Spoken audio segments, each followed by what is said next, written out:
Isang lalaki ang napasampay sa mga linya sa poste ng kuryente. Narinig ako ng malakas na pagsabog. Nawalan ho ng power supply. Pagdating po namin doon sa lugar, yung tao po ay nakabaksak na. Bigyan nyo ng hangin, bigyan nyo ng luwagan. Ano kaya nangyari sa lalaki sa video? Sunog ang katawan ng ng tao.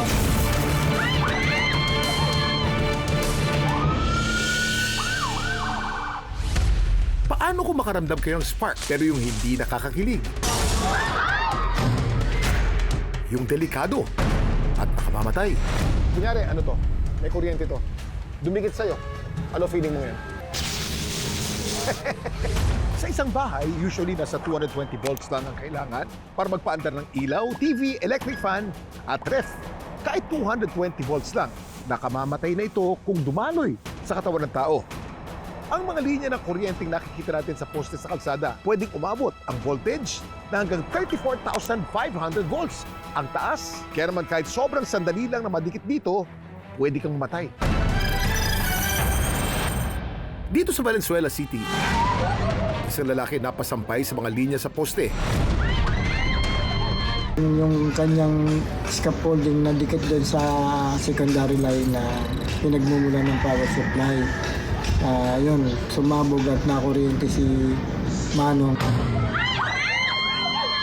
Wala siyang malay, so expected ng mga tao na nakita is patay na siya. Pero after a minute, gumalaw si Manong at pinilit niyang ihulog yung katawan niya dun sa pagkakasabit niya. Sinalo na lang siya ng mga kasamahan niya. Agad na magresponde ang Bureau of Fire Protection para patayin ang apoy. Bigyan nyo ng hangin! Bigyan nyo ng hangin! Habang ang mga tao sa paligid, nagbayanihan para matiyak na ligtas si Manong. Inabutan ko, nasa gilid na siya. Tinutulungan din po ng mga kasama niyang gumagawa dun sa street light. Ito, nakakuryente si Manong, nag-i-installation ng kuryente.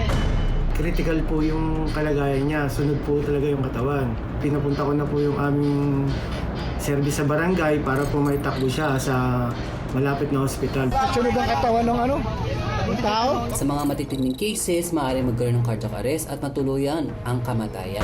Tandaan, kahit mukhang okay ang balat, dapat mag-check dahil pwedeng magkaroon ng internal damage sa muscles at puso, kaya ugaliing magpa-ER. Kapag conscious or unconscious, lagi tayo nag-check kung tama ba ang paghinga, bantayan ito at ang pulso.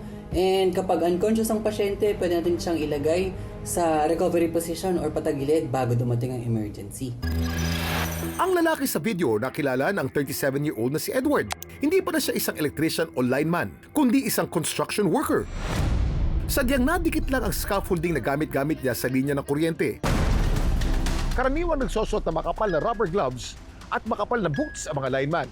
Pero hindi lang ito pampapogi o pamporma. Ginagamit nila ito bilang proteksyon. Ang goma kasi ay isang insulator. Ibig sabihin, hindi dinadaluyan ng kuryente o init ang material na ito.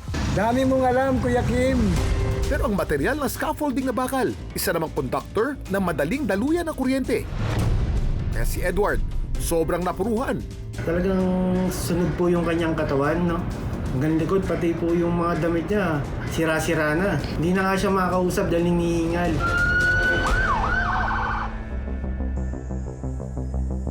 Sa ngayon, eto na si Edward. Patuloy na inoobserbahan sa ospital at sumasailalim sa ilang medical procedure para sa kanyang paggaling.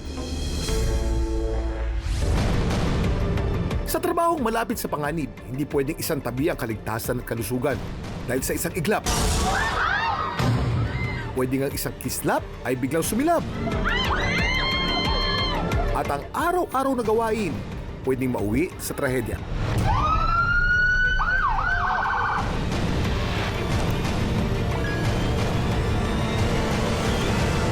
Ayaw nga lang, Kuya Kim! Magmula noong 1990s, nakasakay na ako sa two wheels. At ngayon, talagang halos mga 99% of the time nakamotor ako, bihirang-bihira ako nagkukotse. Pero merong isang motor sa koleksyon ko na talagang napakalapit sa aking puso. Pinaka-importante sa lahat. Halika, silipin natin. Ang garahe ng mga motor ko nandun sa kabila. Ito special to, nandito to sa loob. at para hindi siya naaambunan at hindi siya naaanggihan. Dahil itong Vespang ito, restored to the fullest, ito ang pinaka-special na motor sa buong buhay ko. I used this when I was a city councilor noong 1990s. Araw-araw itong gamit ko. At yung pinakaunang date ko with my wife, si Feli, dito ko siya sinakay. All my kids, si Eman, si Jose at si Eliana, nung sila lumalaki, inaangkas ko rito. Vespa GS 160, 1964 to 1965.